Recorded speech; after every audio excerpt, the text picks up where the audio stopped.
One of the oldest known depictions of Jesus does not reside in a humble chapel in Bethlehem, nor is it an exquisite work of art hidden in the dark basements of the Vatican.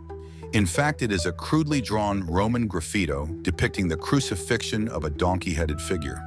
Known as the Alexamenos Graffito, it dates to the late 2nd or early 3rd century AD and is considered one of the earliest depictions of Christ crucified. This was a time before Christianity became the official religion of the Roman Empire, and clearly the emerging religion was not popular with some. The graffiti depicts a human-like figure with the head of a crucified donkey. To the left, a man is seen extending his left arm toward the donkey-headed figure. Next to the drawing is an inscription in ancient Greek, which roughly means, Alexamenos worships his god. Although the meaning is open to interpretation, it is widely accepted that the graffiti was intended to mock the faith of a Christian named Alexamenos in a new and unfamiliar religion. The graffiti was discovered in 1857 on the wall of a building attached to the Imperial Palace on the Palatine Hill, one of the oldest parts of Rome. This building was used as a place where slaves were trained. Perhaps one of the empire's disgruntled slaves carved this scribble on the wall to mock one of his friends. On the other hand, it could have been the work of a bored soldier or any other citizen, as the ancient Romans were known to have an interest in graffiti. So why did they depict Jesus as a donkey? During this Imperial Roman period, early Christians were often accused and ridiculed for practicing onolatry, the worship of donkeys or mules. Although the origins of this strange misunderstanding are not fully understood, it was most likely due to confusing Christian worship with the worship of the ancient Egyptian god Set. Set was represented as a man with the head of a donkey and was often associated with this animal. Eventually, the Romans changed their minds about Christianity. Around 312, Emperor Constantine converted to Christianity, and by 380, Emperor Theodosius declared Christianity the official religion of the Romans. Christianity did not spread quickly at first, because for the Romans, the miracles of Jesus were something they were used to.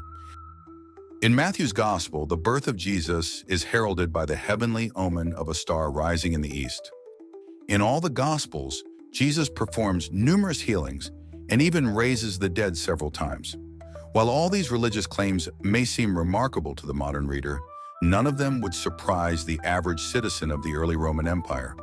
Stories of celestial omens, miraculous healings, mystical visions, and even resurrections were told about a number of demigods and heroes. In fact, a number of supernatural phenomena were even attributed to certain philosophers and emperors. For example, the popular emperor Vespasian, the ancient Roman general who befriended the Jewish historian Josephus during the First Jewish Revolt, was credited with performing several miracles. According to stories recorded by Greek historians Dio Cassius and Tacitus, Vespasian performed several healing miracles while visiting the shrine of Serapis in Egypt. Among these miracles, Vespasian was known for healing a blind man and restoring another man's maimed hand. Miracles were not only attributed to emperors, but also to ordinary people.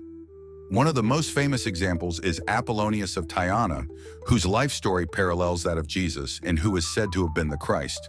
According to his biographer, Philostratus, Apollonius possessed extraordinary abilities, including an innate knowledge of all languages, the ability to foretell the future, and the ability to see great distances. Apollonius's possession of divine wisdom also gave him the ability to heal the sick and exorcise demons. And Philostratus describes how special he was in these cures and exorcisms. According to him, the common thread among stories of miracle workers is that their miracles were performed not for personal gain, but as acts of service to a god and for the benefit of others. In addition to these remarkable individuals known for their extraordinary powers or virtues, the early Roman Empire also included a different group, demigods or heroes. These were beings who were part human and part divine. They were celebrated not only for their supernatural abilities, but also for their deep compassion for human suffering. While they lived as mortals, their death did not diminish their divine qualities. They retained their powers and a godlike presence. In the popular imagination of the first century, figures like Heracles and Asclepius were among the most revered as protector gods or saviors. We will soon be podcasting the book, 3 Faces of Jesus, about Apollonius of Tyana, which is out of print in English.